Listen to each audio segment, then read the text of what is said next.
been very sad upon hearing the death of our retired bishop, Bishop Robert Rose, who passed away last Wednesday, the Ash Wednesday.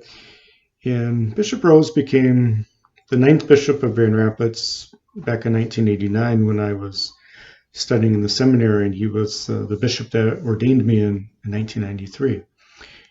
I remember shortly after his ordination, he came to Toronto where I was studying the seminary, and the first time that I got to meet him face to face, and was just overwhelmed by his care, his compassion, his true sense as a shepherd for not only me as a seminarian, but for the entirety of his parish, and that parish and diocese rather. That became very evident as I was ordained and worked closely with him.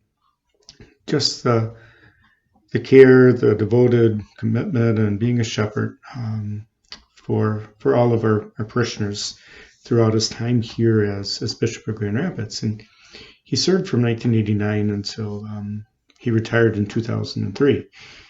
And in that time, he had led many initiatives. He really focused on building up us priests and lay leaders in our parish, making sure that we had the formation and training that we needed. He was a very holy man, loved liturgy, loved to pray, loved music, and just a real heart for the poor and a heart for justice as well. So I know that I miss him very, very much, and I ask you to join me in prayer. His funeral will be celebrated at St. Andrew's this coming Friday, so please hold Bishop Robert Rose in your prayers.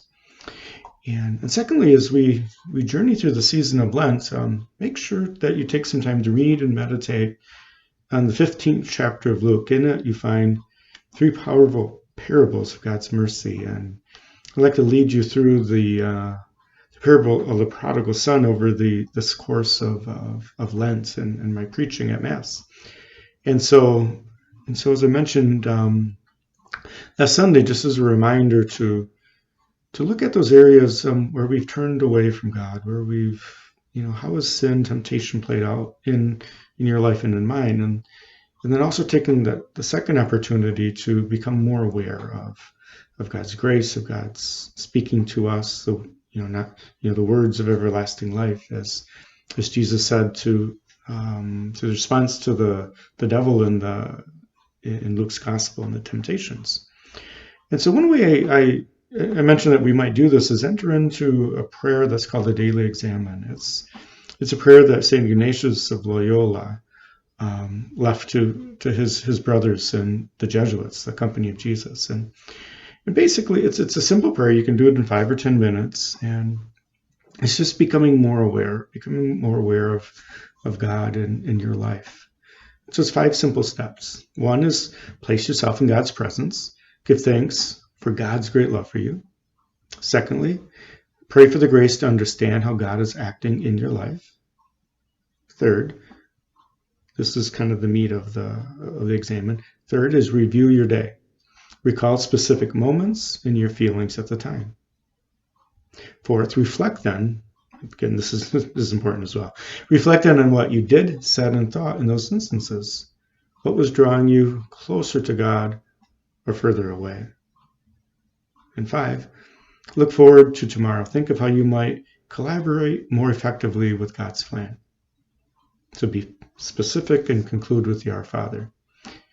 And so those are 5 simple steps. Putting yourself in God's presence, praying for grace to understand God, review of the day, and reflecting on maybe an instant or 2 where you're drawing closer to God or further away. And then being specific about tomorrow, ending in prayer. So I'll put a link in the bulletin for this. There's many ways that different people explain and speak about the Daily Examen, but this is just the way that I use in my daily prayer. So continue to pray for you and ask your prayers for me as we journey with Jesus in the desert these 40 days of Lent, preparing for the great mysteries of his resurrection at Easter. God bless.